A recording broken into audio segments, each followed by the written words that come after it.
Hi పిల్లలు. ఈరోజు మనం 3 బొమ్మల రహస్యం అనే కథ విందాం. ఒక రాజు ఆస్థానానికి ఒక శిల్పి వచ్చాడు. తన చేతిలోని 3 బొమ్మలు రాజు ముందు ఉంచాడు. రాజా, ఈ బొమ్మలు చూడ్డానికి ఒకేలా ఉన్నా ఇందులో చాలా తేడా ఉంది.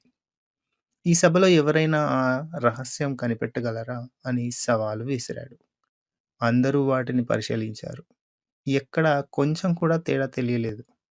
ఎంత ఆలోచించినా ఎవరికీ అర్థం కాలేదు. ఆ రాజ్యపు మంత్రి మహామేధావి. ఎటువంటి చిక్కుముడినైనా విప్పగల శక్తి గలవాడు. అతడు అచ్చుగుద్దినట్లు ఒకేలా ఉన్న ఆ 3 బొమ్మలను బాగా పరిశీలించాడు. ఒక ఆలోచన తళుక్కున మెరిసింది. సన్నని గడ్డి పోచలు 3 తెప్పించాడు. ఒకదానిని మొదటి బొమ్మ చెవిలో దూర్చాడు. అది అవతలి చెవి నుండి బయటికి వచ్చింది. ఇంకొక దాన్ని రెండవ బొమ్మ చెవిలో దూర్చాడు. అది నోటిలోంచి బయటికి వచ్చింది. మరొక దానిని మూడవ దాని చెవిలో దూర్చాడు. అది లోపలికి పోయింది కానీ బయటకసలే రాలేదు.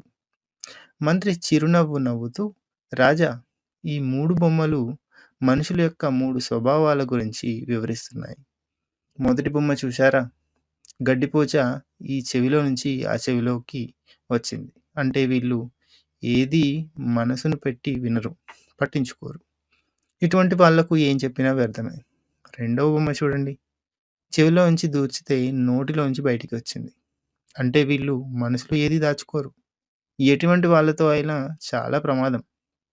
వీళ్ళకి పొరపాటున కూడా మన రహస్యాలు చెప్పకూడదు. ఇక మూడవ బొమ్మ చూడండి. దీని చెవిలో దూర్చిన గడిపోచ ఎక్కడి నుండి బయటకు రాలేదు. అంటే వీళ్ళు ఏది చెప్పినా మనసులో భద్రంగా దాచుకుంటారు. పొరపాటున కూడా నోరు విప్పరు. లోకంలో ఇటువంటి నమ్మకస్తులు చాలా తక్కువ. ఇదే ఈ 3 బొమ్మల రహస్యం అన్నాడు. ఆ సమాధానం విని శిల్పితో పాటు సభలో వారందరూ ఆనందంతో చప్పట్లు కొట్టారు.